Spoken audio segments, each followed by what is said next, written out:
Rain hit the pavement like small stones, as Claire Bennett hit the ground harder than she had ever hit anything in her life. The car door slammed behind her, before she could even turn around, and the tires screamed against the wet street as the black sedan sped away into the night, leaving her alone under a broken streetlight. Her hands scraped against the rough concrete, her lip was split, her vision blurred between the sting of rain and the sting of tears she refused to let fall in front of anyone who might be watching. She had learned a long time ago that crying never changed anything, not with Gareth. Not with the man she had married 3 years ago believing he loved her, only to discover that his love came with conditions, with rules, with a temper that grew shorter every year they stayed together. Tonight had been the worst of it. She could still hear his voice ringing in her ears, sharp and cold, telling her she was nothing without him, that no one else would ever want a woman like her. And then the car door, and then the street, and then this cold, wet silence. She tried to push herself up, but her arm gave out beneath her. Pain shot through her side, and for a moment, the world tilted sideways. She pressed her palm against the pavement and told herself to breathe. Just breathe. Somewhere nearby, a dog barked at the storm, and somewhere farther off, thunder rolled low across the rooftops of the city. She was alone, in the kind of neighborhood where people did not stop for strangers bleeding in the street, especially not at this hour, especially not in weather like this. Headlights swept across the wet asphalt, slow and deliberate, unlike the reckless speed of the car that had left her there. Claire flinched, bracing for the worst, certain that Gareth had circled back to finish whatever cruel thing he had started. But when the vehicle stopped, it was not her husband's car. It was long and black, sleek in a way that did not belong on this side of the city, the kind of car that made people look twice and then quickly look away. A door opened. Footsteps, unhurried, crossed the street toward her. She tried to scramble back, every instinct in her screaming to run, but her body would not obey. A man crouched down in front of her, close enough that she could see his face beneath the streetlight, sharp and unreadable, his eyes taking in every bruise, every scrape, every torn edge of her coat, with a kind of quiet, controlled fury that had nothing to do with her, and everything to do with whoever had done this to her. "Don't move," he said, his voice low and steady, the kind of voice that expected to be obeyed without argument. "You're safe now." She wanted to laugh at the absurdity of those words. Safe, coming from a stranger on a dark street in the middle of a storm. But something in the way he said it made her believe him, even against her better judgment. He did not touch her the way Gareth touched her, all grabbing hands and impatience. He moved carefully, like she was something valuable that had been damaged and needed to be handled with more care than most people would bother to give. 2 more men appeared from the car, silent and quick, one of them opening the back door while the other scanned the street in both directions, like he expected danger to come from the shadows. The man in front of her slid one arm beneath her knees and the other behind her back, lifting her as though she weighed nothing at all. Claire's breath caught, pain flaring through her ribs, but she did not cry out. She had learned not to make noise when she was hurting. Noise only made things worse. "Who are you?" she managed to whisper as he carried her toward the car. "Someone who isn't going to leave you here," he answered, and that was all he said. The interior of the car smelled like leather and rain, and something faintly like cedar. It was warm, warmer than anything she had felt in hours, and despite every warning bell ringing in her mind, her body began to relax the moment she was laid across the seat. The man climbed in across from her, watching her with an intensity that should have frightened her more than it did.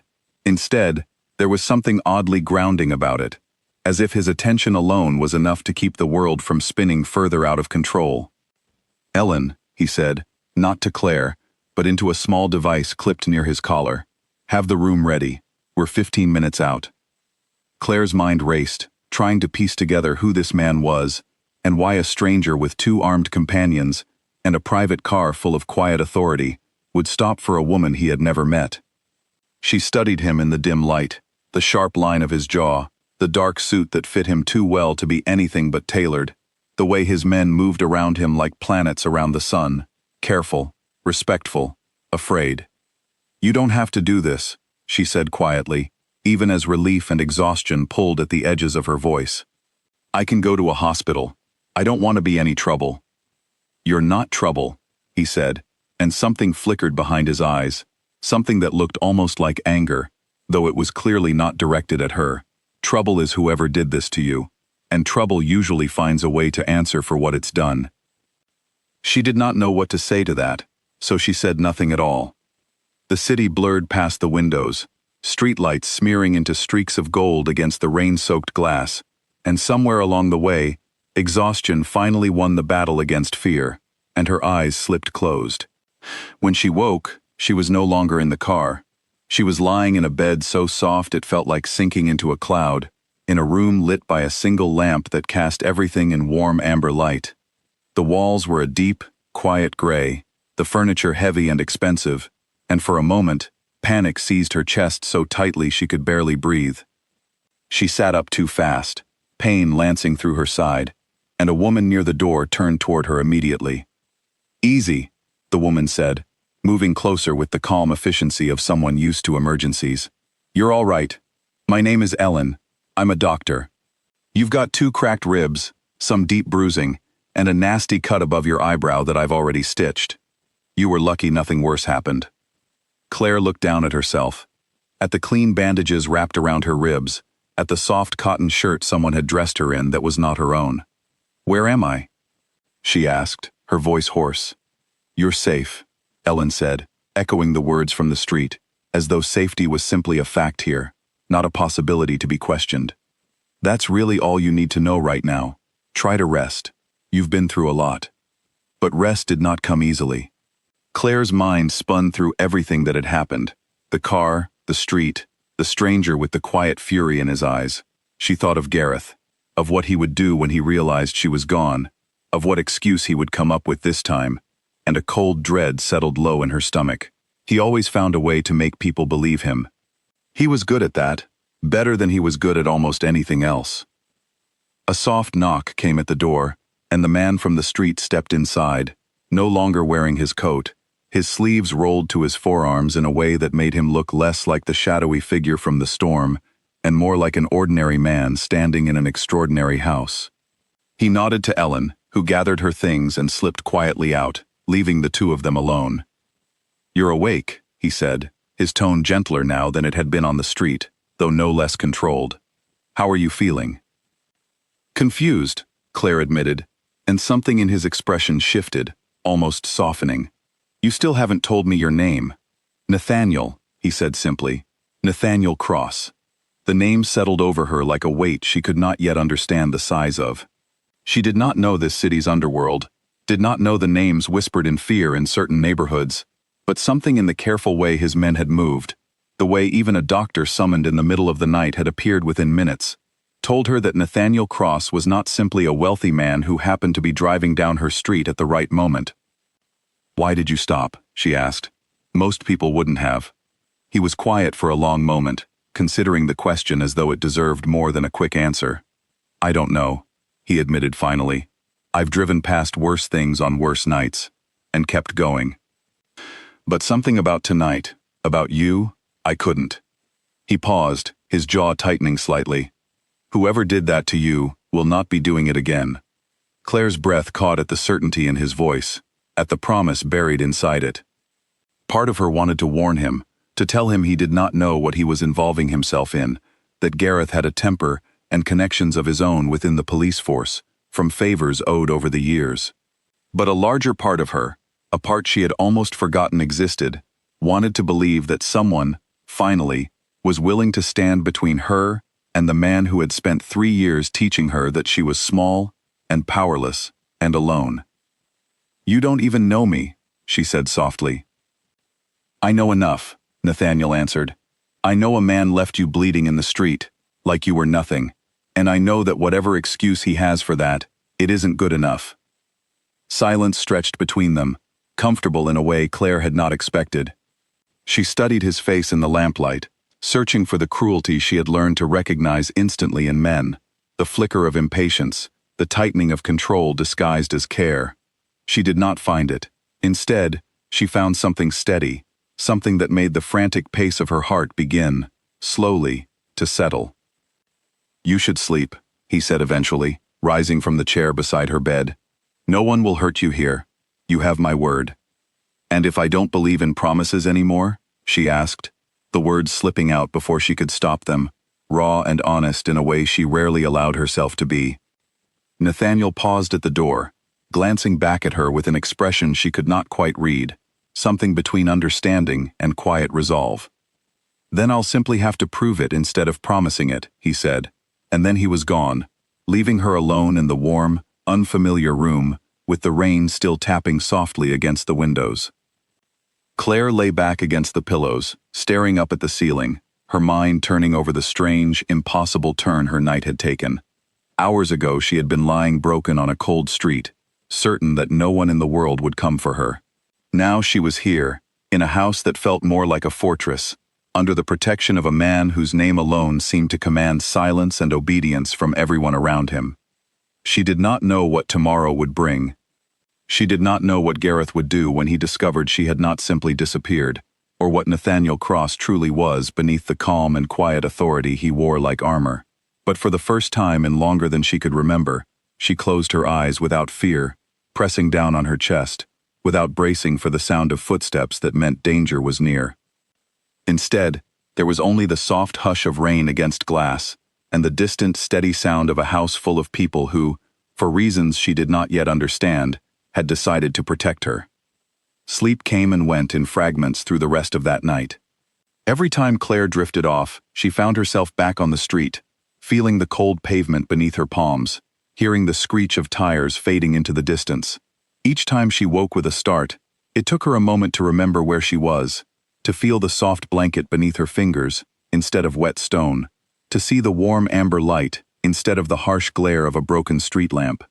By the time the first gray light of morning touched the curtains, she had given up on sleep altogether and simply lay still, listening to the quiet sounds of the house waking around her. Footsteps moved along the hallway outside her door, low voices exchanging words she could not quite make out. She heard the distant clatter of dishes somewhere below, the hum of a kettle, the ordinary rhythm of a household beginning its day. It struck her as strange, how normal it all sounded, when just hours before, she had been certain her life was ending on a rain-soaked street with no one to notice or care. A gentle knock came at the door before it opened, and this time it was a young woman who entered, carrying a tray with tea and a small plate of toast. She looked barely older than 20, with kind eyes and a nervous energy that suggested she had not expected to be assigned this particular task. "Good morning," she said softly, setting the tray on the table beside the bed. "Mr. Cross asked me to bring you something to eat. He said not to push you if you're not hungry, but Ellen thought some tea might help." "Thank you," Claire said, surprised by the kindness of it, by the careful thoughtfulness woven into such a small gesture. "What's your name?" "Molly," the young woman answered, a small smile crossing her face. "I help around the house. If you need anything, you can just ask." Mr. Cross was very clear about that. Claire studied her for a moment, wondering how many people worked within these walls, how large this world was that she had stumbled into without warning. "How long have you worked for him?"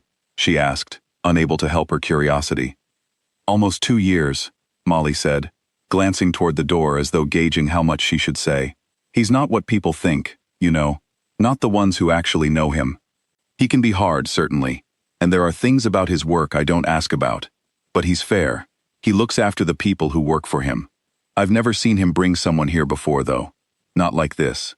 The words settled over Claire with a strange weight, a mixture of comfort and unease. She thought of the men who had moved so silently around Nathaniel the night before, the deference in their posture, the way even a doctor had appeared within minutes of a single phone call. Whatever world she had fallen into, it was not an ordinary one, and pretending otherwise would only leave her unprepared for whatever came next. After Molly left, Claire forced herself to eat a little of the toast, though her stomach still felt tight and uncertain. She drank the tea slowly, letting the warmth settle through her, and tried to think clearly for the first time since the car door had slammed behind her the night before. Gareth would notice she was gone by now, if he had not already. He would wonder where she had gone, and knowing him, his first instinct would not be worry, but anger, a fury born from the assumption that she belonged to him and had no right to disappear without his permission. She thought of the small apartment they shared, of the life she had built there, out of habit rather than happiness, of the friends she had slowly stopped calling, because it was easier than explaining the bruises she wore like a second skin. She had no family nearby to call, no one who would notice her absence beyond her husband himself. It was a lonely realization, but it was not a new one. She had felt this particular kind of isolation for a long time now, ever since Gareth had slowly, carefully, cut away every connection she had to the outside world. A soft knock interrupted her thoughts, and Nathaniel stepped inside again, this time dressed more casually in a dark sweater that made him look younger, less like the imposing figure from the storm. He carried himself with the same quiet control, but something in his expression seemed to have softened overnight, as though whatever anger had driven him the night before had settled into something more deliberate and focused. "You're eating," he observed, a small note of approval in his voice. "That's good." "Molly's very kind," Claire said. "This whole house seems kind, actually. It's not what I expected." "What did you expect?" he asked, taking the same chair beside her bed as though it had already become his customary place. "I don't know," she admitted honestly. "Something colder, maybe. Harder." "I can be both those things," Nathaniel said without hesitation, no trace of shame in the admission. "But not here. Not with you. This house has rules, and the first one is that no one is unsafe within these walls. Not staff, not guests, no one."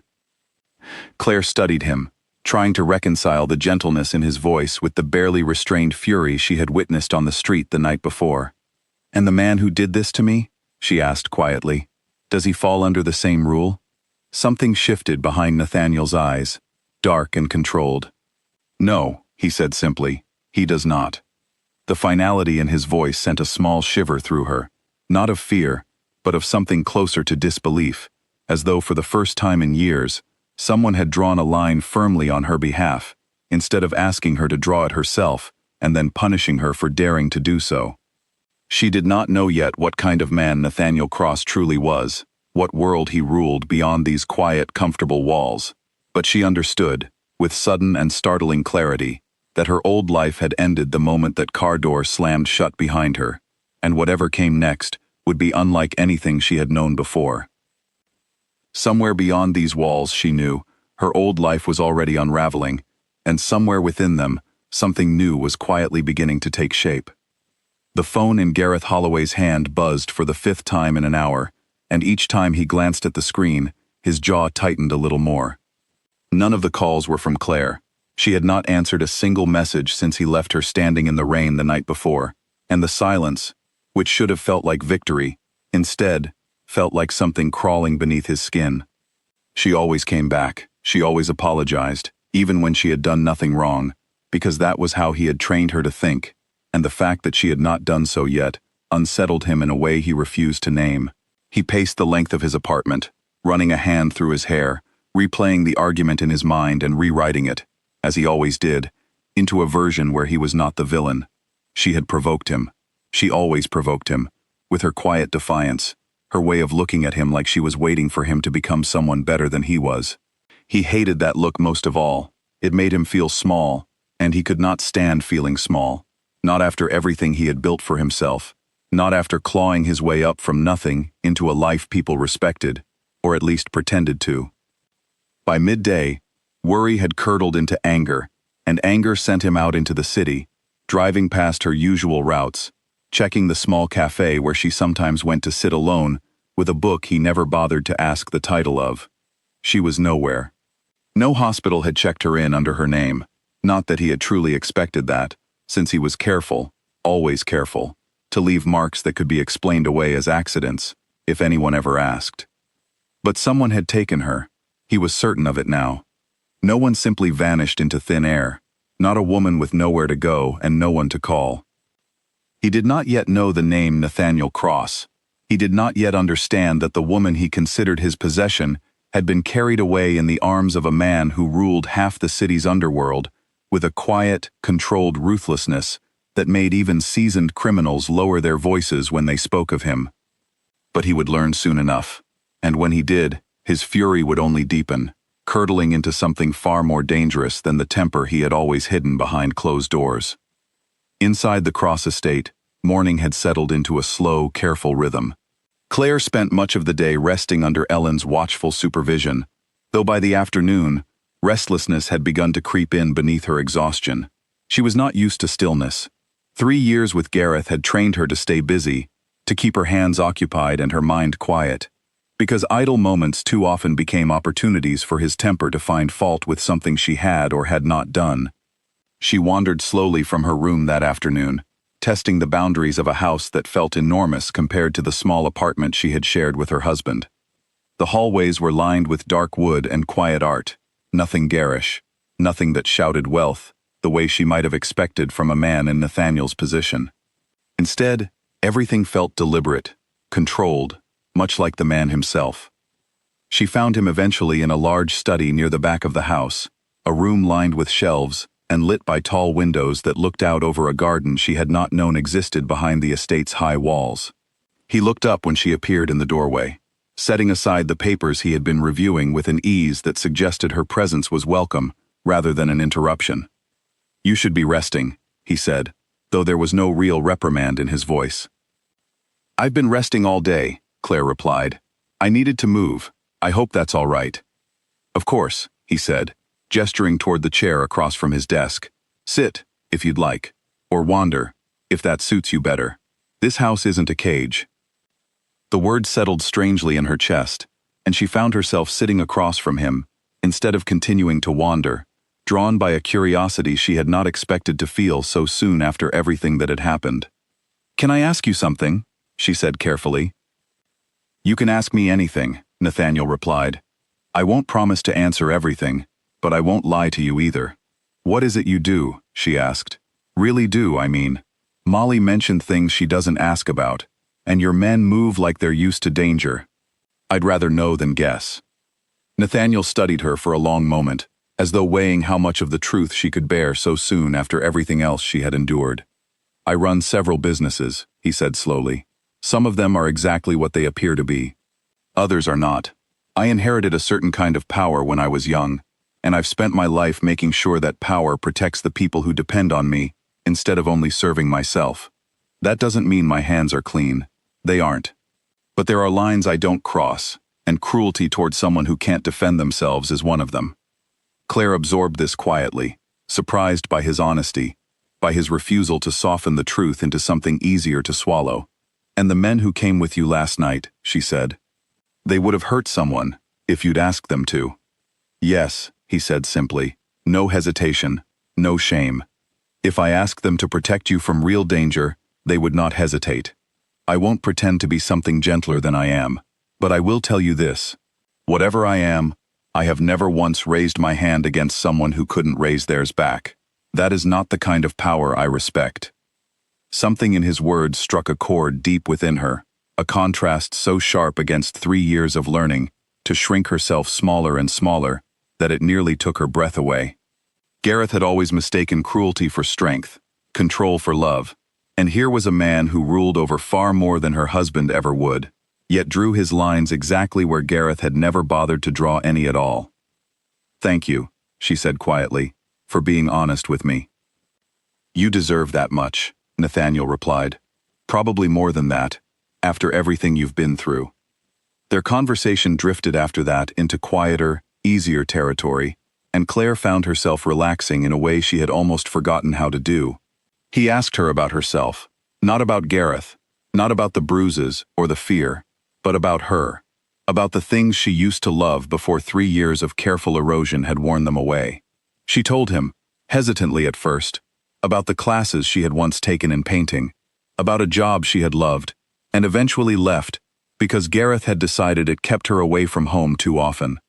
Nathaniel listened without interrupting, without judgment, his sharp eyes softening slightly with every detail she shared. Evening arrived quietly, and dinner was brought to the study, rather than a formal dining room, an unspoken acknowledgement that Claire was not yet ready to be surrounded by strangers, however kind they might be. As they ate, one of Nathaniel's men, a broad-shouldered man named Victor, who seemed to serve as something between bodyguard and advisor, appeared in the doorway with an expression that immediately shifted the mood of the room. "We have a problem," Victor said, glancing briefly at Claire, before returning his attention to Nathaniel. Her husband's been asking questions. He's got friends on the force, and he's already filed a missing persons report. Says she was taken against her will. Claire's stomach dropped, old fear rushing back in an instant. He'll say anything to get me back, she said quietly. He always does. People believe him. He's very good at being believed. Nathaniel's expression did not change, but something in his posture shifted, a stillness settling over him that felt more dangerous than any outward display of anger could have been. Let him talk to the police, he said calmly. I have people there too. People who understand exactly what kind of man reports his wife missing the same night she was seen bleeding in the street, by 3 separate witnesses along that road. His story will not hold together as well as he thinks it will. You had people watching? Claire asked, surprised. I had my men canvass the area this morning, Nathaniel admitted. It's a habit of mine, tying up loose ends. It seems it will prove useful sooner than I expected. Despite the fear still curling in her stomach, Claire felt something steady beginning to form beneath it, a sense that for the first time, she was not facing Gareth's cruelty alone, unprotected, forced to carry the weight of his lies by herself. Nathaniel was already 3 steps ahead, already building a wall of truth between her and whatever story her husband intended to tell. He won't stop, she warned quietly. Not until he gets what he wants, or until someone makes him stop. Nathaniel met her eyes across the table, and in them, she saw the same quiet promise from the night before, unwavering and absolute. Then someone will make him stop, he said. I meant what I told you last night, Claire. Whatever excuse he has, it isn't good enough, and it never will be. Outside, the sky had darkened fully into night, and somewhere across the city, Gareth sat in his apartment, phone pressed to his ear, spinning a story to a detective who owed him a favor from years ago, unaware that the woman he had left bleeding in the street was no longer someone he could simply reclaim with lies and old connections. She was, for the first time in longer than she could remember, standing behind a wall built by someone determined to keep her safe, and though the fight ahead of her was far from over, she no longer faced it as the same broken woman who had fallen onto that cold, rain-soaked pavement. Later that night, after Victor had gone to make the calls that would quietly begin dismantling Gareth's story before it could take root, Claire found herself unable to settle. She wandered back through the quiet hallways toward the garden she had glimpsed from Nathaniel's study window, drawn by the need for fresh air and open sky after a day spent inside 4 walls, however comfortable they had become. A side door near the kitchen led out into the cool evening, and she stepped through it hesitantly, half expecting someone to stop her. No one did. The garden was larger than she had imagined, hedges trimmed with careful precision, a stone path winding between beds of flowers that had clearly been tended with more attention than most gardens received. She walked slowly along the path, breathing in air that smelled of rain and earth instead of the sterile scent of the room she had woken in that morning. For the first time in longer than she could remember, no one was watching her every movement with judgment, waiting for her to make a mistake worth punishing. She heard footsteps behind her before she saw him, and turned to find Nathaniel approaching, his hands in his pockets, his expression unreadable in the low light spilling from the house behind them. I didn't mean to intrude, he said. Victor mentioned you'd come out here. You're not intruding, Claire said. It's your garden. It was my mother's, originally, he said, surprising her with the small, unprompted admission. She loved this place more than anywhere else on the property. After she passed, I kept it exactly as she left it. It felt wrong to change something she'd built with so much care. Claire studied him for a moment, seeing something unguarded in his expression that she had not glimpsed before, a softness reserved, perhaps, for memories rather than people. I'm sorry, she said quietly. About your mother. It was a long time ago, he said, though the weight in his voice suggested the loss had never fully faded. She used to tell me that power without gentleness was just cruelty wearing a nicer coat. I didn't understand what she meant until much later. He paused, glancing at Claire with something careful in his gaze. I think I understand it a little better now, watching what a man without any gentleness at all is capable of doing to someone he claims to love. The words settled heavily between them, honest in a way that made Claire's throat tighten unexpectedly. She had spent 3 years being told, in ways both loud and quiet, that she was the reason for Gareth's anger, that she provoked something in him that he could not control. Standing here, in a garden shaped by a mother's memory and a son's quiet grief, she felt something loosen in her chest that had been tightly wound for far too long. "He used to tell me it was my fault," she admitted, the words slipping out before she could stop them, "that if I just did things differently, said things differently, none of it would happen. I believed him for a long time." "It was never your fault," Nathaniel said, his voice low but absolutely certain, carrying none of the practiced sympathy she had heard from others over the years, only quiet, unshakable conviction. Men like him always look for someone else to blame, because looking at themselves honestly would mean admitting what they truly are. "You did nothing to deserve any of it, Claire. Nothing at all." Tears rose unexpectedly to her eyes, not from sadness this time, but from the strange, overwhelming relief of hearing those words spoken so plainly, without hesitation, without the careful qualifiers people so often added when discussing the failures of a marriage. She looked away, embarrassed by the sudden rush of emotion, but Nathaniel did not press her to explain herself or hide it. "Take whatever time you need," he said simply. "There's no rush here. No one is going to ask you to be anything other than exactly what you are in this moment." They stood together in comfortable silence after that, the garden quiet around them except for the soft rustle of leaves in the evening breeze. Claire found herself studying the man beside her, trying to reconcile everything she had learned about him in the span of a single day.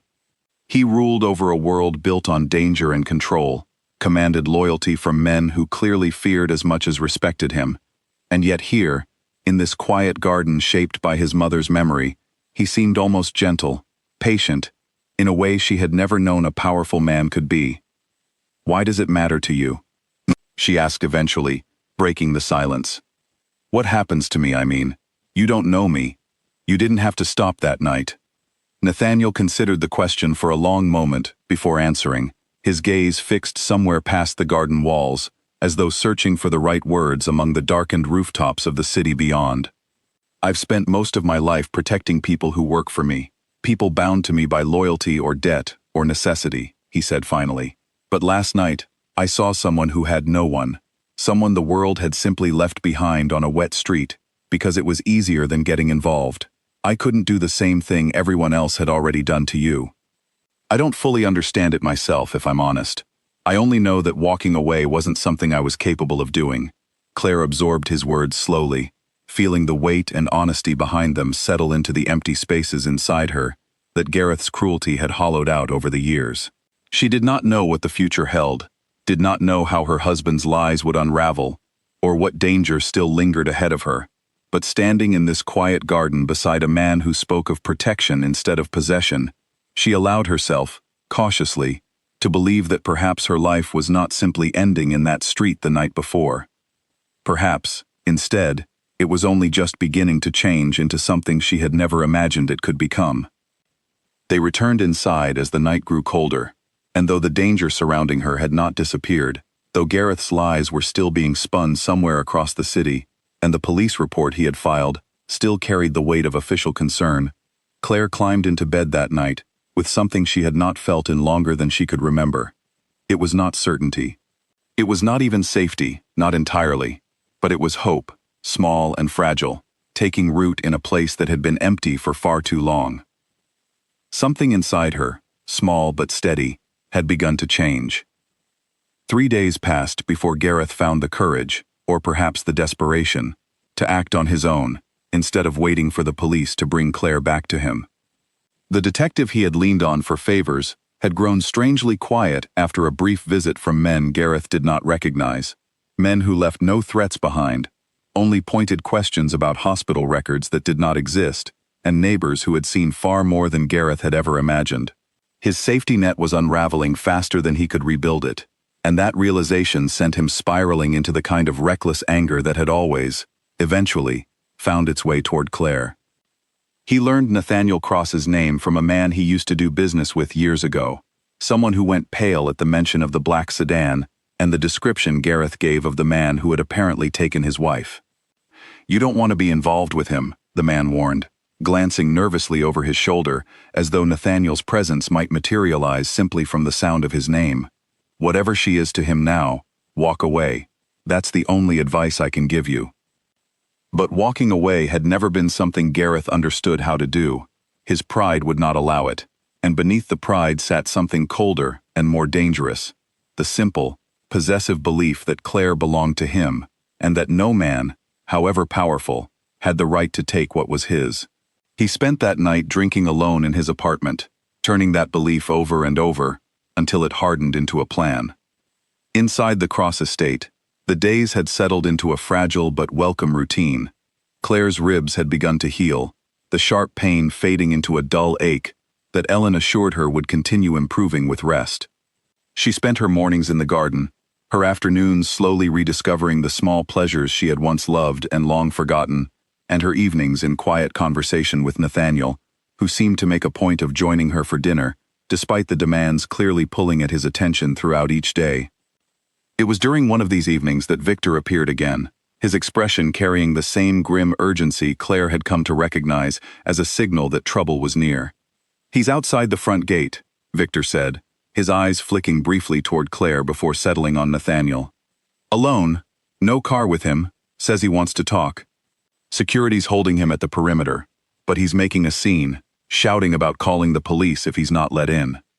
Claire felt the blood drain from her face, old instincts rising instantly to the surface, the familiar tightening in her chest that came whenever Gareth's temper threatened to spill over into public view.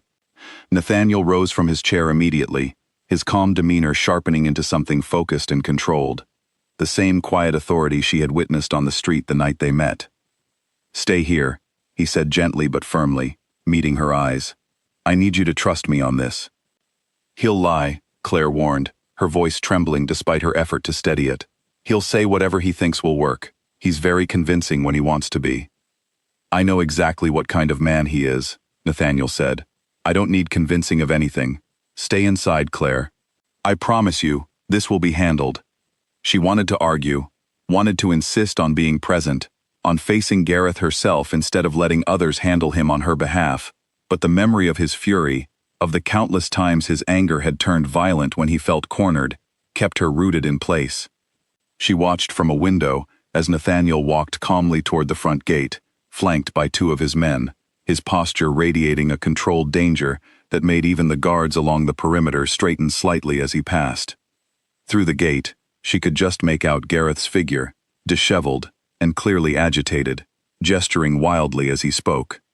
She could not hear the words exchanged, but she watched the exchange unfold with her heart pounding, watched Gareth's posture shift from demanding to defensive as Nathaniel spoke, calm and measured, never raising his voice, never losing the careful control that made him so unsettling to those unprepared for it.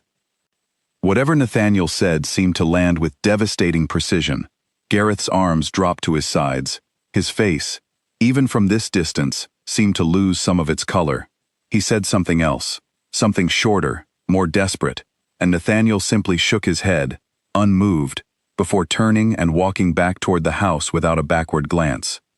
Gareth remained at the gate a moment longer, staring after him, before finally turning and disappearing down the street. When Nathaniel returned inside, Claire met him in the entryway, searching his face for answers. "What did you say to him?" she asked.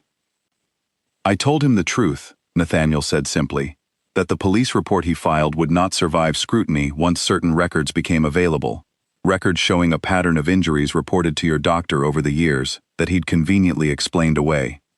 I told him that if he came near this property again, or near you again, anywhere at any time, the consequences would extend far beyond a conversation at a gate." "And he believed you?" Claire asked. "He's a coward," Nathaniel said, something cold entering his voice. "Cowards understand threats better than they understand reason. He'll think twice before trying this again, at least for now. But men like him rarely give up entirely, not until they're forced to." The reassurance did little to fully calm the fear still coiled tightly in Claire's chest. She had believed, more than once over the years, that Gareth's rage had reached its limit, only to discover new depths to it each time she let her guard down. "He won't stop," she said again, the same warning she had given days before. "Not really. He'll wait, and then he'll try something else." "Then we'll be ready for whatever he tries," Nathaniel said, his voice steady with a certainty that Claire desperately wanted to believe, even as old fear whispered that certainty had never protected her before. That night, sleep eluded her entirely. She lay awake staring at the ceiling, replaying the sight of Gareth at the gate, the desperate anger in his posture even from a distance. She knew him well enough to understand that a single confrontation, however decisively it had ended, would not be the last chapter of this story. Men like Gareth did not simply accept defeat, they regrouped, recalculated, and struck again when least expected. Unable to settle her racing thoughts, she rose quietly and made her way through the darkened house toward the study, hoping the familiar quiet of that room might help calm her mind. She found Nathaniel there already, awake despite the late hour, reviewing papers spread across his desk by lamplight. "Couldn't sleep either?" he asked, glancing up as she entered. "I keep thinking about tonight," she admitted, settling into the chair across from him, without needing an invitation this time. "About what he might do next." "I've already increased security around the property," Nathaniel said, "and I've had men keeping a discreet watch on his apartment. If he makes any unusual moves, I'll know before he's finished making them." "You've thought of everything," Claire said, a note of disbelief coloring her voice. "I'm not used to that. Being protected like this, I mean, it doesn't feel real yet." "It will," Nathaniel said, something gentler entering his tone. "Give it time." They sat together in comfortable silence for a while, the papers on his desk forgotten between them. Claire studied him in the lamplight, noticing the faint shadows beneath his eyes that suggested he had not slept properly in days either, the toll of managing both his usual responsibilities and the sudden complexity she had brought into his carefully controlled world. "You didn't have to do any of this," she said quietly. "The security, the men watching him, all of it. You could have simply let me leave once I was healed, washed your hands of the whole situation." "I could have," Nathaniel agreed, "but I didn't want to." "Why not?" she asked, the question carrying more weight than the simple words suggested. Nathaniel set down the papers he had been holding, giving her his full attention in a way that made her breath catch slightly. "Because somewhere between that street and this study, I stopped seeing you as someone I simply rescued," he said, his voice quiet but certain. "I started seeing you as someone I wanted to keep safe, permanently, not out of obligation, but because the thought of you back in danger, back under that man's control, is something I find myself unwilling to accept." The admission hung in the air between them, honest and unguarded, in a way that neither of them had allowed themselves before. Claire felt something shift inside her chest, warm and unfamiliar, a feeling she had almost forgotten how to recognize after years of learning to expect only cruelty disguised as affection. She did not know yet what this meant, what shape it might take in the days ahead, but she understood, sitting there in the quiet lamplight, that whatever was growing between them was neither accidental nor temporary. "I'm not ready to trust easily," she admitted softly, "not after everything." "I'm not asking you to," Nathaniel said. "I'm only asking you to let me keep proving it, for as long as it takes." Outside, the city slept on, unaware of the quiet transformation taking shape within the walls of the Cross estate, unaware that somewhere across town, a man consumed by wounded pride was already beginning to plan his next move, one far more dangerous than a confrontation at a locked gate. But for now, in this quiet room lit by a single lamp, Claire allowed herself, cautiously and carefully, to lean into the fragile hope that had been growing steadily since the night a stranger had knelt beside her on a rain-soaked street and refused to simply walk away. The following morning brought a visitor Claire had not expected. Victor arrived at breakfast with a manila folder tucked under his arm, his expression carrying the particular seriousness he seemed to reserve for matters that required Nathaniel's immediate attention. He set the folder on the table between them without a word, and Nathaniel opened it slowly, scanning the contents with a stillness that told Claire whatever it contained was significant. "What is it?" she asked, unable to bear the suspense any longer. "Records," Nathaniel said, sliding the folder toward her so she could see for herself. "Financial records. It seems your husband has been under investigation for over a year, quietly, by people who have nothing to do with me. Tax irregularities tied to the business he runs. He's been skimming from partners who do not take kindly to being cheated." Claire stared at the documents, columns of numbers she barely understood, but the implication was clear enough. Gareth had enemies of his own, people whose patience with his dishonesty had likely already worn thin long before she had ever met Nathaniel. "Why does this matter now?" she asked. "Because it means he's more vulnerable than he realizes," Nathaniel said. "A man already under scrutiny from his own associates is a man who cannot afford more attention drawn to himself. If the police report he filed unravels publicly, and if certain people learn precisely how unreliable and reckless he's become, the pressure on him will come from more directions than just this house. You're going to use this against him," Claire said slowly, understanding dawning. "I'm going to make sure the truth reaches the people it needs to reach," Nathaniel corrected gently. "I won't fabricate anything, Claire. I don't need to. The truth about him is damning enough on its own. I only intend to make certain it can no longer be buried." Claire looked down at the folder again, feeling something complicated stir inside her, equal parts relief and unease. She had spent years watching Gareth manipulate the truth so skillfully that even she had sometimes doubted her own memory of events. The idea that the truth might finally work against him, instead of being twisted in his favor, felt almost too foreign to trust completely. "What happens to me in all of this?" she asked quietly. "Once it's over, I mean. Once he's dealt with, whatever that looks like." Nathaniel's expression softened, and he reached across the table, not quite touching her hand, but close enough that the gesture felt intentional, an offer rather than a demand. "That depends entirely on what you want," he said. "This house isn't a cage, and I meant that when I said it. If you want your own place, your own life, entirely separate from all of this, I'll make certain it happens safely, but if you'd rather stay, I'd like that very much." The honesty of the offer, free of pressure or expectation, struck Claire more deeply than any grand declaration could have. She thought of the life she had lost, the apartment full of memories she no longer wanted, the friends she had drifted from under Gareth's careful isolation. She thought, too, of the quiet garden shaped by a mother's memory, of evenings spent in easy conversation, of a man who had asked nothing of her except permission to keep her safe. "I don't know yet," she admitted honestly, "but I'm glad I have the choice." "That's all I want for you," Nathaniel said. "A choice. Something he never gave you." As the day wore on, Claire found herself returning to the garden again, turning the morning's revelations over in her mind. The threat of Gareth had not disappeared, not truly, but for the first time, the balance of power between them felt as though it might finally be shifting in her favor. She was no longer the woman standing alone against a man who controlled every corner of her world. She had allies now, resources, a quiet army working steadily in the background to dismantle the lies that had kept her trapped for so long. Yet even as hope took root more firmly within her, a small, familiar unease lingered at the edges of her thoughts. Gareth had never responded well to losing control, and a man cornered on multiple fronts, by the police, by his own associates, and now by Nathaniel's quiet influence, was a man more dangerous than ever, not less. Whatever calm had settled over the estate in recent days, Claire understood, with a certainty born from years of hard experience, that it would not last much longer.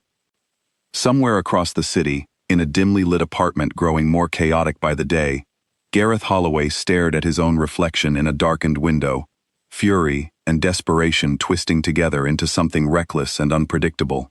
He had lost the confrontation at the gate. He would not lose whatever came next, not if it meant losing everything he believed belonged to him. The quiet in the Cross estate that evening felt, to Claire, less like peace and more like the held breath before a storm. She mentioned this feeling to Ellen later that night, when the doctor stopped by to check the healing bruise along her ribs one last time before declaring her nearly recovered. Ellen listened carefully, her hands gentle, and practiced as she examined the fading marks, and when Claire finished speaking, the older woman sat back thoughtfully. "I've worked in this house for 6 years," Ellen said.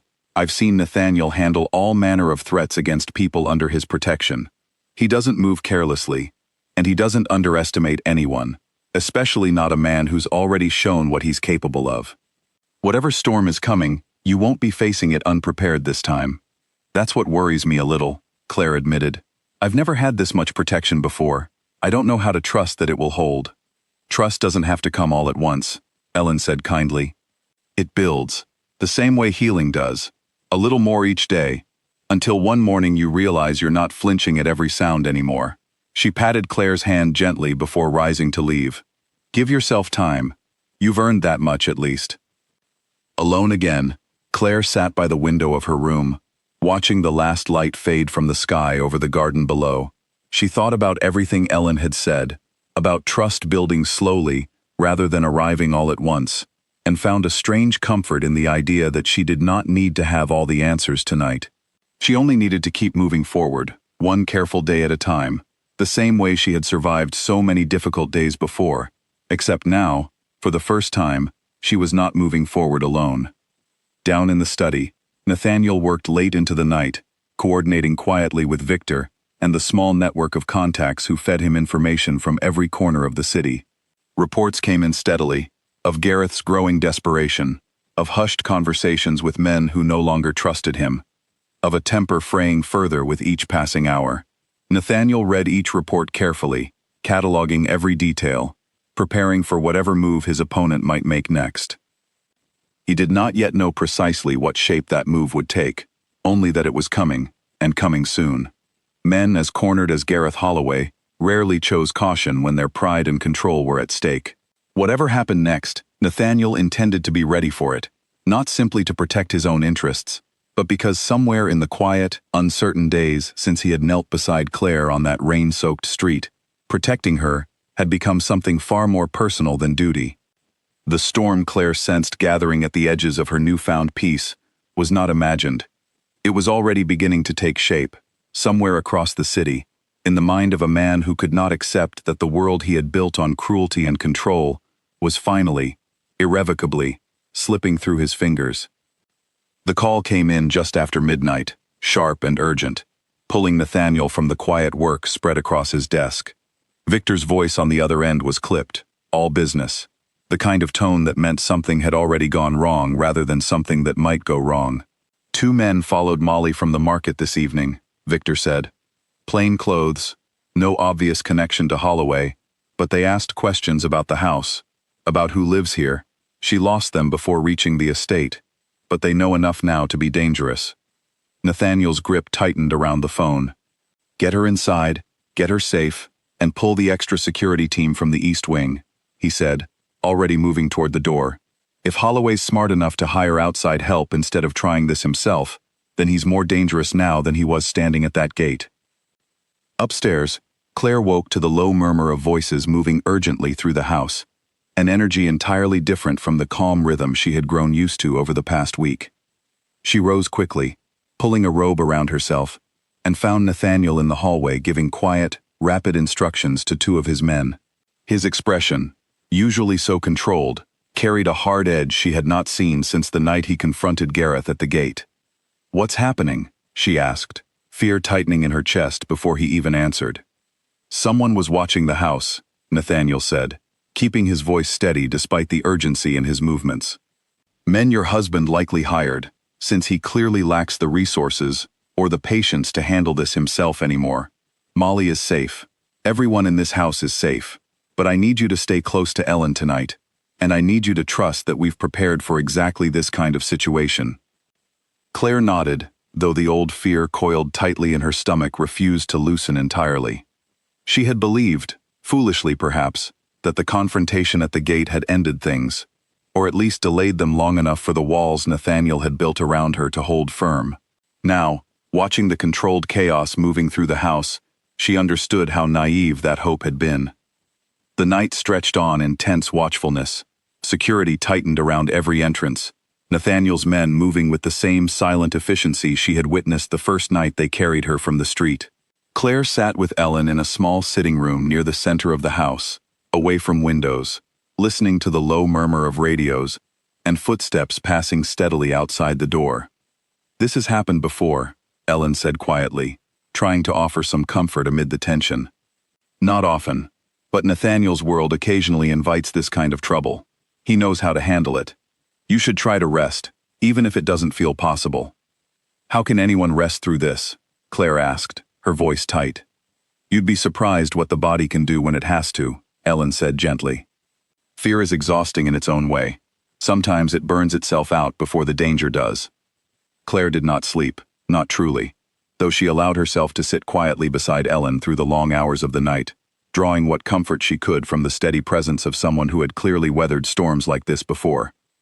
Dawn broke slowly over the estate, gray light creeping through the curtains, and with it came a fragile sense that the immediate danger, at least for tonight, had passed. Nathaniel found her there in the early morning, exhaustion etched faintly into features that remained otherwise composed. The men who followed Molly were caught trying to scout the property's perimeter overnight, he said, settling into the chair across from her. They talked, eventually. Your husband hired them through a contact he still had from years ago, paid them to gather information about the house's security, about who comes and goes. Nothing more, not yet, but it tells us he's planning something larger. What kind of something? Claire asked, dread pooling low in her stomach. I don't know yet, Nathaniel admitted honestly, but I intend to find out before he has the chance to act on it. Over the following days, the estate's rhythm shifted permanently. Security tightened around every corner, patrols increased, and a careful watchfulness settled over everyone within the walls, though Nathaniel worked hard to ensure Claire never felt suffocated by the precautions taken on her behalf. She spent her days now in quieter pursuits, rediscovering the small canvas and paints Molly had found for her at her request, filling hours that might otherwise have been consumed by anxious waiting, with something that felt, for the first time in years, genuinely like healing. It was during one of these quiet afternoons, brush in hand, sunlight filtering through the study windows where she had taken to painting, that Victor arrived with news that shattered the fragile calm entirely. We found him, Victor said, his expression grim. Holloway. He's been meeting with someone connected to a rival organization, the Delacroix Group, the ones who've been trying to move into this side of the city for months. It looks like he's offering information about our operations in exchange for their help getting to Claire. Nathaniel's expression darkened instantly, the calm control he usually wore slipping into something far more dangerous. He's willing to hand over everything he knows about my business just to reclaim a woman who wants nothing to do with him, he said, disbelief and fury mingling in his voice. That's not love. That's not even obsession. That's simply refusing to accept that he no longer holds any power over her. Claire set down her brush, her hands trembling slightly at the news. The Delacroix Group, she repeated. I don't know that name. You don't need to know it, Nathaniel said, though the tightness in his jaw suggested the threat was significant. What you need to know is that they're dangerous, ambitious, and looking for any excuse to challenge my position in this city. If Holloway hands them information that helps them do that, this stops being about one man's wounded pride. It becomes something far larger and far more dangerous for everyone in this house. The weight of that realization settled heavily over Claire. She had believed, in her darkest moments since leaving the street that first night, that Gareth was the greatest danger she would ever have to face. Now she understood that his desperation had opened a door to something far beyond his own control, something that threatened not just her safety, but the safety of everyone who had taken her in and protected her without hesitation. This is my fault, she said quietly, guilt creeping into her voice, despite everything Nathaniel had already told her about where blame truly belonged.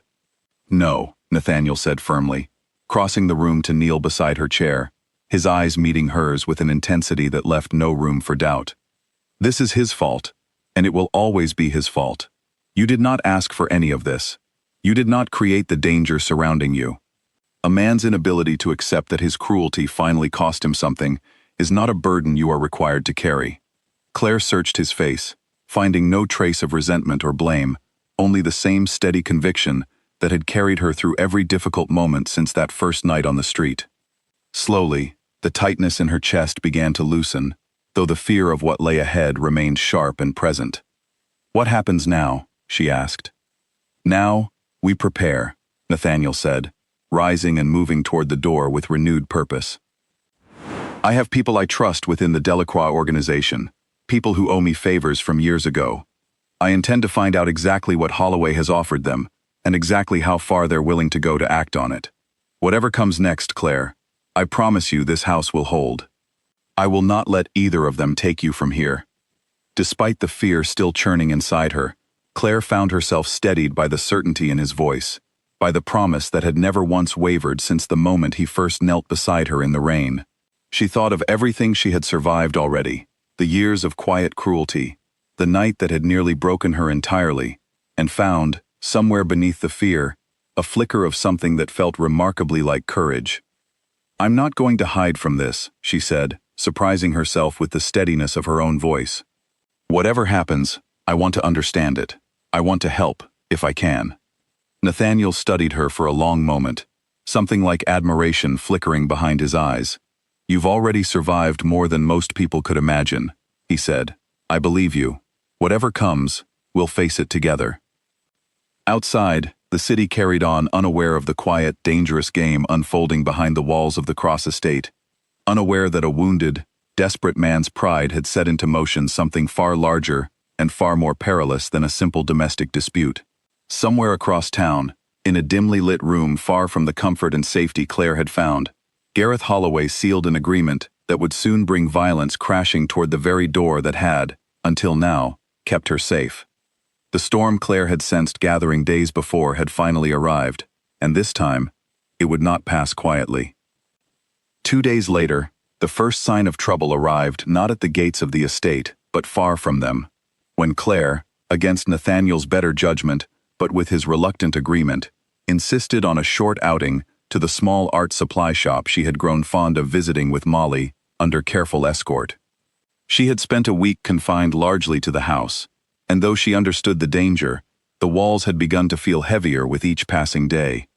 Nathaniel had agreed only after doubling the usual escort, sending 2 additional men along with Molly and the driver, unwilling to deny Claire this small piece of normalcy entirely. The shop visit passed uneventfully, Claire selecting a few new brushes and a set of paints and colors she had not tried before, chatting quietly with Molly about nothing important, savoring the simple pleasure of an ordinary afternoon. It was on the drive back, as the car wound through a quieter stretch of road, lined with warehouses and closed storefronts, that the first sign of danger appeared. A van pulled out suddenly from a side street, cutting sharply across their path, forcing the driver to brake hard. Before anyone could react fully, 2 more vehicles closed in from behind, boxing them into the narrow street with practiced precision that spoke of careful planning rather than opportunistic chance. Claire's heart slammed against her ribs, old fear and new danger colliding violently in her chest. "Stay down," one of the escorts barked, already reaching for the weapon holstered beneath his jacket, his body angling instinctively to shield Claire from the windows.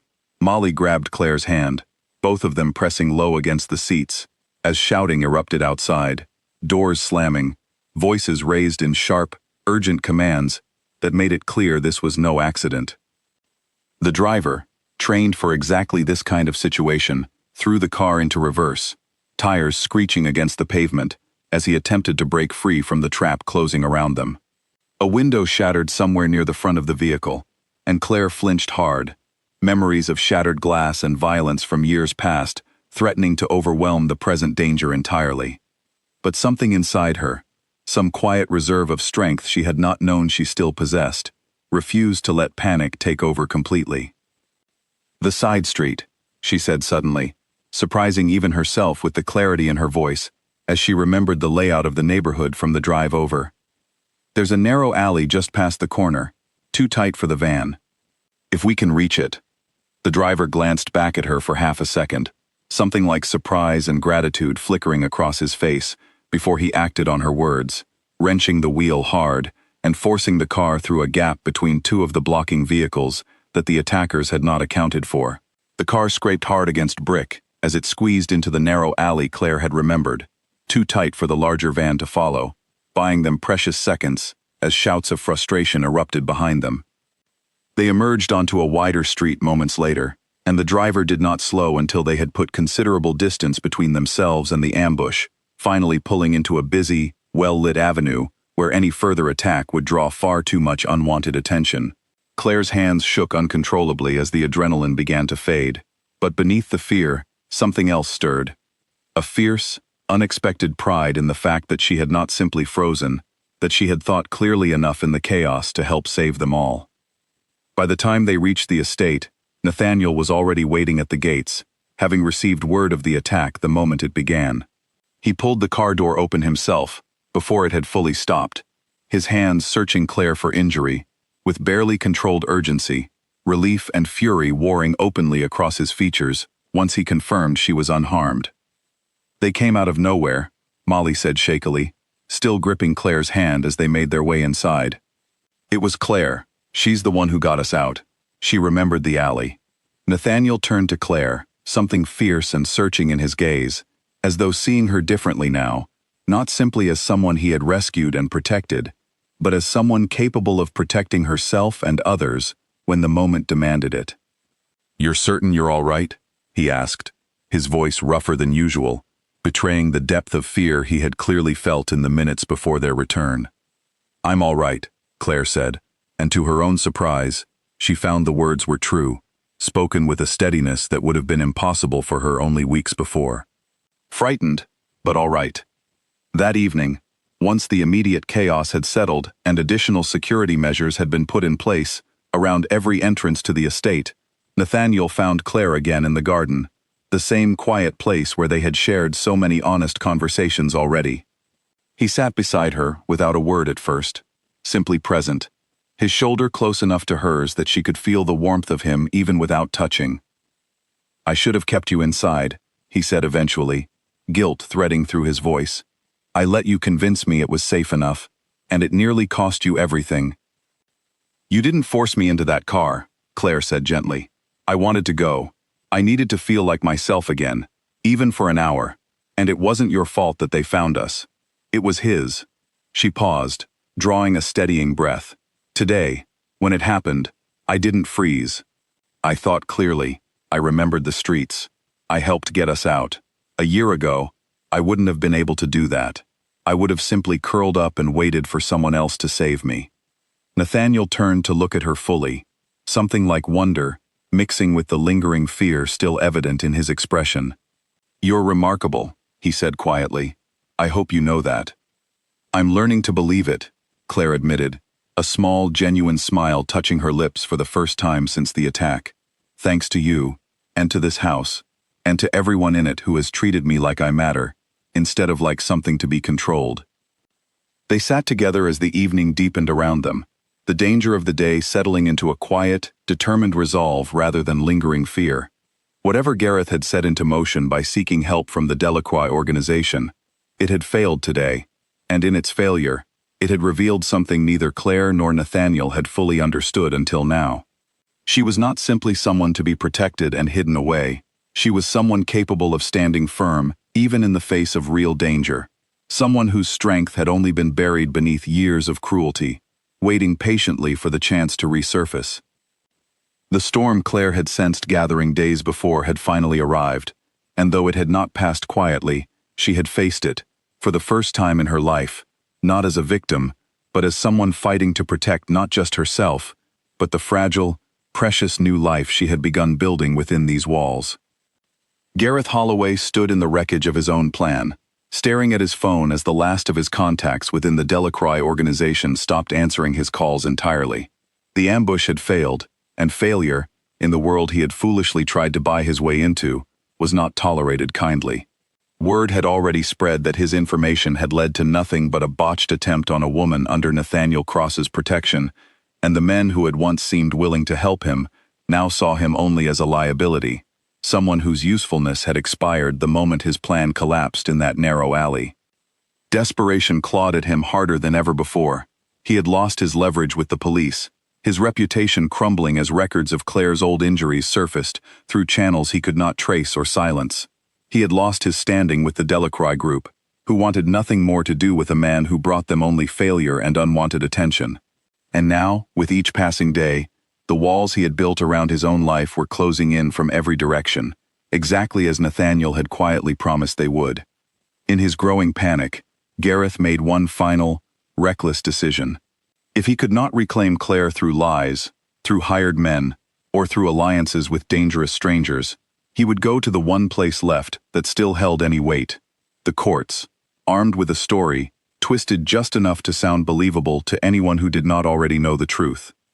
He filed an emergency petition, claiming Claire had been coerced and was being held against her will by a dangerous criminal organization, demanding an immediate hearing before a judge he believed still owed him old favors from years past.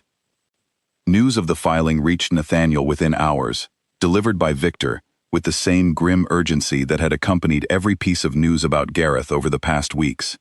"He's desperate enough to drag this into a courtroom," Victor said. "He's betting that the judge assigned will still remember favors owed, that public scrutiny will work in his favor even if nothing else has." Nathaniel read through the filing carefully, his expression unreadable, though Claire, watching from across the room, could see the tightness gathering slowly around his eyes. "He's not wrong that a courtroom is dangerous," Nathaniel said eventually, "but he's forgotten that I've had weeks to prepare for exactly this kind of desperation. Let him have his hearing. I intend to make certain the truth is impossible to ignore when he does." Claire felt the familiar tightening of fear in her chest at the mention of a courtroom, of facing Gareth publicly after everything that had happened, of standing before strangers and having to prove, once again, that the cruelty she had endured for 3 years was real. But beneath the fear, something steadier had taken root over the past weeks. A strength she had discovered in that narrow alley and had been quietly nurturing ever since. "I'll testify," she said, before Nathaniel could suggest otherwise. "I'm not going to hide from this. If a judge needs to hear the truth from me directly, then I'll give it to them." Nathaniel studied her for a long moment, pride and concern mingling in his expression. "You don't have to prove anything to anyone," he said gently. "Not to me, not to a judge, not to him." "I know," Claire said, "but I want to. For myself, if nothing else." The hearing was scheduled for the following week, and in the days leading up to it, Nathaniel's careful preparation became clear. Medical records spanning years, quietly gathered from doctors Gareth had once trusted to stay silent, painted an undeniable picture of the pattern of harm Claire had endured. Financial records detailing Gareth's own criminal dealings, the same records that had already drawn the attention of his former associates, were compiled into evidence that would be impossible for any judge to dismiss as coincidence or fabrication. Witnesses who had seen Claire on the street that first night, carefully located and reassured of their safety, agreed to give honest accounts of what they had witnessed. On the morning of the hearing, Claire dressed carefully in clothes Molly had helped her choose, simple and composed, nothing that could be twisted into a narrative of excess or manipulation. Nathaniel walked beside her into the courthouse, his presence steady and unwavering, though he remained carefully in the background during the proceedings themselves, unwilling to give Gareth's lawyers any opportunity to paint their relationship as something more sinister than it truly was. Gareth looked smaller than Claire remembered him, standing at his own table across the courtroom, his composure clearly strained beneath a carefully rehearsed performance of concern and confusion. When his lawyer began outlining the claim that Claire had been coerced and manipulated by a dangerous criminal, Claire felt old fear rise sharply in her chest, the familiar instinct to shrink, to doubt herself, to wonder if perhaps everyone would believe him the way they always had before. But when her turn came to speak, she found her voice steadier than she expected. She spoke plainly, without exaggeration or theatrics, describing 3 years of careful cruelty disguised as love, of bruises explained away as accidents, of a slow, deliberate isolation from everyone who might have helped her see the truth sooner. She described the night she had been left bleeding in the street, and the quiet, unwavering kindness of the strangers who had stopped to help her when her own husband had simply driven away. The courtroom was silent by the time she finished, the weight of her testimony settling heavily over everyone present. Gareth's lawyer attempted to press her, searching for cracks in her story, for contradictions to exploit, but Claire answered every question calmly, honestly, refusing to let old fear shake the truth. She had finally found the courage to speak aloud. The judge, presented with medical records, witness accounts, and the sheer weight of Claire's composed, unwavering testimony, did not take long to reach a decision. The emergency petition was dismissed entirely, and in a move that clearly stunned Gareth's legal team, the judge referred the financial records submitted as evidence to the appropriate authorities for further investigation, opening the door to consequences for Gareth that extended far beyond his failed attempt to reclaim his wife. Gareth's face, as the ruling was read aloud, crumbled from desperate confidence into something hollow and defeated. He turned toward Claire one last time as the courtroom began to empty, opening his mouth as though to say something, some final attempt at manipulation or apology. But Nathaniel stepped smoothly between them, his presence alone enough to silence whatever Gareth had intended to say. Claire did not look away, did not shrink from his gaze the way she once might have. She met his eyes steadily, and for the first time in 3 years, felt nothing but quiet, hard-won relief. Outside the courthouse, the afternoon sun broke through clouds that had lingered all morning, and Claire drew in a deep breath, feeling something enormous finally lift from her shoulders. "It's over," she said softly, almost disbelieving the words even as she spoke them. "The legal part, yes," Nathaniel said, standing close beside her. "He won't trouble you again, not with the investigation into his finances now underway, and not with the reputation he has left among people who no longer trust him. But Claire, the rest, whatever comes next, that's entirely up to you." She turned to look at him fully, studying the man who had knelt beside her on a rain-soaked street weeks ago and had not once wavered in his promise to keep her safe since. "I know what I want," she said, surprising herself with the certainty in her voice. "I want to stay, not because I have nowhere else to go, but because for the first time in years, I've found somewhere I actually want to be." Something in Nathaniel's expression shifted, warmth breaking through the careful control he so often wore, and for a moment, standing together outside the courthouse with the sun finally breaking through the clouds, neither of them needed to say anything more.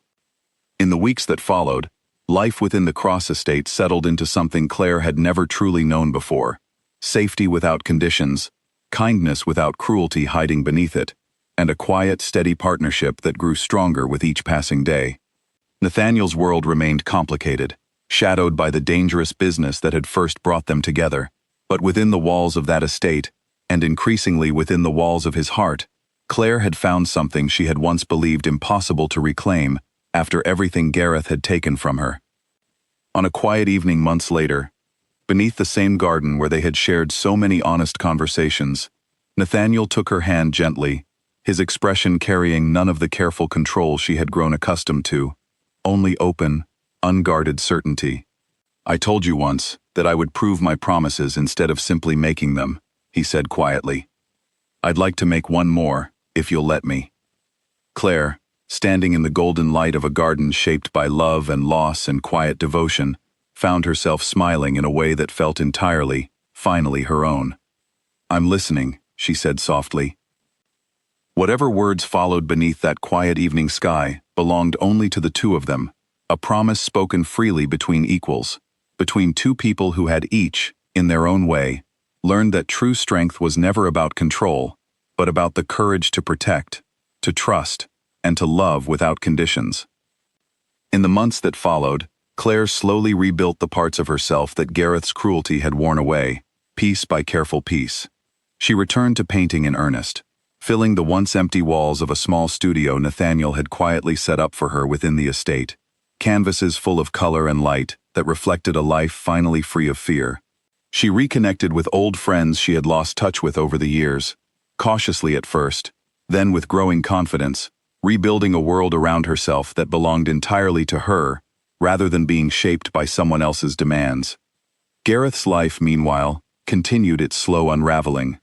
The investigation into his financial dealings uncovered far more than anyone had initially suspected, and within a year, he found himself facing consequences far greater than the loss of a marriage he had never truly valued, beyond his own need for control.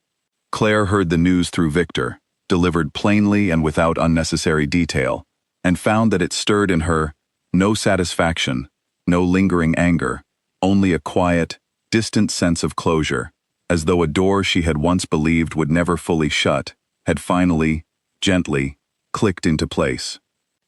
Molly and Ellen remained steady presences in her new life, friends now rather than simply caretakers, and the estate that had once felt like an unfamiliar fortress slowly transformed into something Claire had never truly had before, a home built on safety rather than fear, on partnership rather than possession.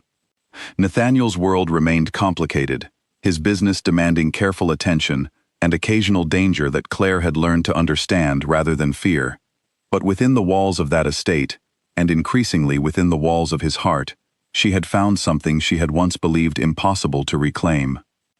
Word spread slowly through the circles that mattered to Nathaniel's world, not through announcement or spectacle, but through the simple, undeniable fact of her constant presence beside him, at gatherings once reserved strictly for business, at quiet dinners with old allies who had known him for decades. She was no longer simply a woman he had rescued from a dangerous night. She had become, unmistakably and without question, the woman who stood beside him as an equal, respected by those who respected him, protected not because she was fragile, but because she was cherished. There were quiet moments, too, in that first year, when old fear rose unexpectedly to the surface, when a raised voice from a stranger on the street, or the sudden slam of a door, sent her heart racing before her mind caught up to remind her she was safe. Nathaniel never dismissed these moments, never grew impatient with the slow, uneven nature of healing. He learned to recognize the shift in her posture, the way her shoulders would tighten, and he would simply be present, steady and calm, until the fear passed on its own. Ellen, too, remained a quiet anchor through those harder days, gently reminding Claire that healing was rarely a straight line, and that setbacks did not erase the progress she had already made. Slowly, those difficult moments grew further apart, replaced more often by simple, ordinary happiness, mornings spent painting in the sunlit studio, afternoons walking through the garden with Nathaniel, when his schedule allowed it, evenings spent in easy conversation that no longer carried the weight of old caution.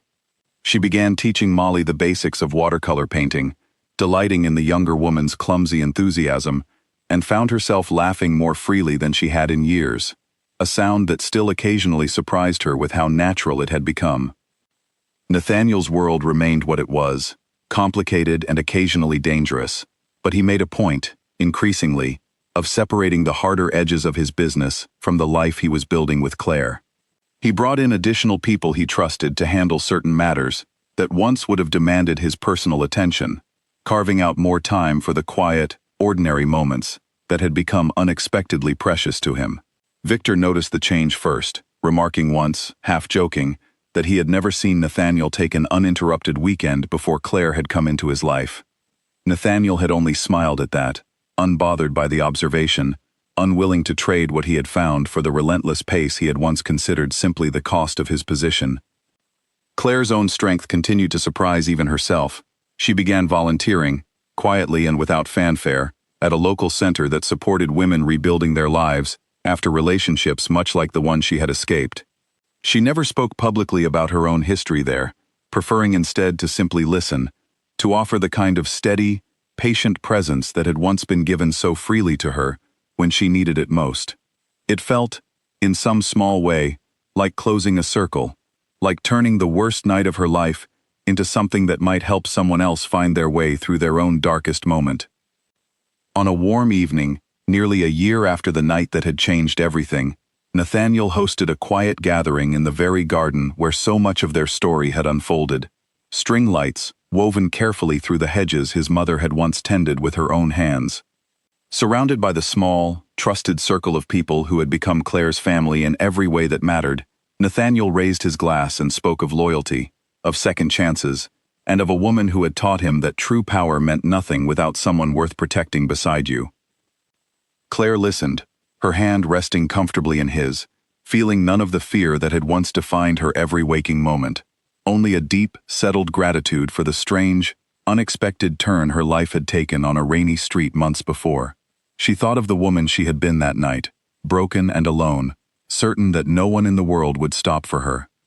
She thought of the woman she had become since, steady, capable, cherished, and understood, finally, that the two were not so different after all, only separated by the simple, life-changing choice one stranger had made to stop his car and kneel down beside her in the rain.